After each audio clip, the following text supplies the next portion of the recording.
தமிழை நேசிக்கும் அனைவருக்கும் வணக்கம். டிஹெச்எல் குரூப்ல இருந்து ஒரு புதிய ஜாப் நோட்டிஃபிகேஷன் கொடுத்துருக்காங்க. ஸோ இந்த டிஹெச்எல் குரூப் ஜாப் நோட்டிஃபிகேஷனுக்கு யாரெல்லாம் தகுதி, எவ்வளோ நேரம் உங்களுக்கு ஒர்க் இருக்கும், எங்கெங்கே உங்களுக்கு வேலை கொடுக்குறாங்க அப்படிங்கிற எல்லாத்த பற்றி தான் இன்றைக்கி இந்த வீடியோவில் பார்க்க போகிறோம். மொத்தம் 2 நோட்டிஃபிகேஷன் கொடுத்துருக்காங்க. இந்த 2 நோட்டிஃபிகேஷனை பற்றின கம்ப்ளீட் டீட்டெயில்ஸை இன்றைக்கி இந்த வீடியோவில் செக் பண்ணிடலாம். ஸோ இதுக்கெல்லாம் முன்னாடி நீங்கள் நம்ம சேனலை சப்ஸ்கிரைப் பண்ணாமல் இதான் ஃபஸ்ட் டைம் பார்க்குறீங்க அப்படின்னா மறக்காமல் சப்ஸ்கிரைப் பண்ணி பாருங்கள். அதே மாதிரி நம்ம வீடியோ பிடிச்சிருந்தா லைக் பண்ணிவிடுங்க. கீழே டிஸ்கிரிப்ஷனில் நம்ம டெலகிராம் சேனல் லிங்க் ஒன்று இருக்குது. அதுலேயும் இந்த மாதிரி நிறைய கவர்மெண்ட் அண்ட் ப்ரைவேட் ஜாப் அப்டேட்ஸை ரீசெண்டாக கொடுத்துட்டு இருக்கோம். நீங்கள் வேணால் ஒரு தடவை செக் பண்ணி பாருங்கள், முடிஞ்சால் ஜாயினும் பண்ணிக்கோங்க. ஓகே, ஸோ மொத்தம் 2 ஜாப் கொடுத்துருந்தாங்கன்னு சொல்லியிருந்தேன் இல்லையா. அசோசியேட் ஓஎஃப்ஆர் அப்படின்னு ஒரு ஜாபும், அதே மாதிரி ஸ்பெஷலிஸ்ட் ஃபினான்ஸில் ஒரு ஜாபும் கொடுத்துருக்காங்க ஓடிசியில். ரெண்டுமே பார்த்திங்கன்னா டிஹெச்எலோட அஃபீஷியல் வெப்சைட்டில் மட்டும்தான் இப்போ செக் பண்ண போகிறோம். ஸோ மற்றபடி லிங்க்டின் இந்த மாதிரி எந்த ஒரு வெப்சைட்டும் கிடையாது, டேரெக்டாக அவங்களோட வெப்சைட்லேயே போஸ்ட் பண்ணியிருக்காங்க.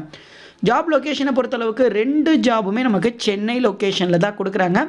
ஸோ ரெண்டுமே பார்த்திங்கன்னா ஒரு ஃபுல் டைம் ஜாப் தான், ஒர்க் ஃப்ரம் ஆஃபீஸ் தான், ஒர்க் ஃப்ரம் ஹோம் கிடையாது. ஒர்க்கிங் ஹவர்ஸை பொறுத்தளவுக்கு வாரம் 40 மணி நேரம், அதாவது ஒரு நாளைக்கு 8 மணி நேரம் வேலைன்னு சொல்லியிருக்காங்க. ஒரு பெர்மனண்ட்டான ரோலில் தான் எடுக்கிறாங்க. ஃபஸ்ட்டு இந்த ஓஎஃப்ஆர் ஜாப் பார்த்துடலாம், அசோசியேட்டு. ஸோ இதை பொறுத்தளவுக்கு குளோபல் ஃப்ரைட் ஃபார்வர்டிங் ஜாப் தாங்க இது.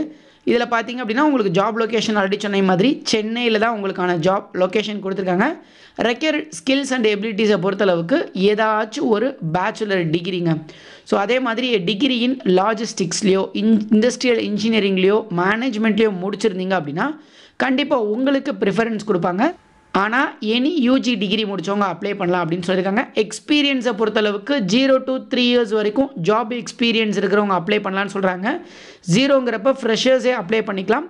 அதே மாதிரி எக்ஸ்பீரியன்ஸ் இருந்துச்சுன்னா கண்டிப்பாக பிபிஓ இல்லைனா லாஜிஸ்டிக்ஸ் டொமைனில் இருந்துச்சுன்னா அவங்க ப்ரிஃபரன்ஸ் கொடுக்குறதா சொல்லியிருக்காங்க. பட் கண்டிப்பாக ஃப்ரெஷர்ஸும் அவங்க எடுத்துக்கிறாங்க. Good knowledge in MS office அப்படின்னு கொடுத்துருக்காங்க. கண்டிப்பாக உங்களுக்கு கம்ப்யூட்டர் பற்றின நாலேஜ் இருக்கணும், எம்எஸ் ஆஃபீஸ் தெரிஞ்சிருக்கணும், இங்கிலீஷ் கம்யூனிகேஷன் ஸ்கில்ஸ் இருக்கணும் அப்படின்னு சொல்லியிருக்காங்க. ஃபஸ்ட்டு ஸ்பீக்கிங்கில் ஸ்கில்ஸ் இருக்கணும், ரிட்டன் வேர்பல் இருந்துச்சு அப்படின்னா அது ஒரு ஆடட் அட்வான்டேஜ் அப்படின்னு சொல்லியிருக்காங்க. ஸோ அதே மாதிரி இன்னொரு முக்கியமான விஷயம் வந்து good logical and reasoning skills, high level of customer centricity, இதெல்லாம் பேசிக்காக கொடுக்கறது. இந்த ஸ்கில்ஸ் எல்லாம் அவங்கக்கிட்ட எதிர்பார்க்குறாங்க.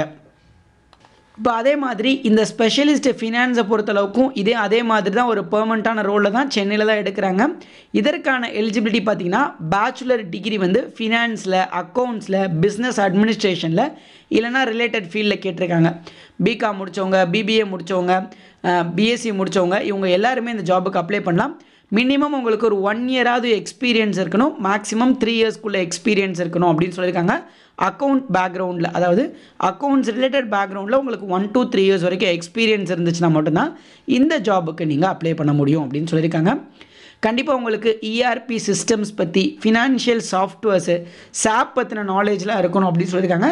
சாப்பு இல்லை ஆரக்கல், இது 2ல் ஏதாவது ஒன்று இருந்துச்சுன்னா போதும். சாப்புங்கிறது டேலியோட நெக்ஸ்ட் வெர்ஷன் மாதிரி. ஸோ சாப்பில் ஒர்க் பண்ணியிருந்தீங்கன்னா உங்களுக்கு கூடுதலாக ப்ரிஃபரன்ஸ் கொடுத்து அவங்க ஃபஸ்ட் கேட்டகரியில் எடுத்துப்பாங்க. அதே மாதிரி உங்களுக்கு ஒர்க் எக்ஸ்பீரியன்ஸ் லாஜிஸ்டிக்ஸில் இருந்துச்சுனாலும் அவங்க ப்ரிஃபர் பண்ணி எடுத்துக்கிறாங்க. இப்போ ஜஸ்ட்டு அப்ளை பண்ணுறதுக்கு அப்ளை ஃபார் தி ஜாபை கிளிக் பண்ணிங்க அப்படின்னா அவங்களோட அஃபிஷியல் வெப்சைட்டுக்குள்ளே போகும். ஸோ அதில் உங்களோட டீட்டெயில்ஸை ஃபில் பண்ணுறது மூலமாக இந்த ஜாபுக்கு நீங்கள் அப்ளை பண்ணலாம். ஃப்ரெஷர்ஸாக இருக்கிறவங்க அந்த ஃப்ரெஷர்ஸாக இருக்கிறவங்க அசோசியேட் ஜாபுக்கும், எக்ஸ்பீரியன்ஸ் இருக்கிறவங்க அக்கௌண்ட் ஜாபுக்கும் ட்ரை பண்ணுங்கள். இது இல்லாமல் இன்னும் 2-3 ஜாப் சென்னைக்கு கேட்டிருக்காங்க. அந்த ஜாபெல்லாம் நீங்களே ஒரு தடவை செக் பண்ணிக்கோங்க. என் சைடில் பார்த்தீங்கன்னா ஒவ்வொரு நோட்டிஃபிகேஷனாக வருது.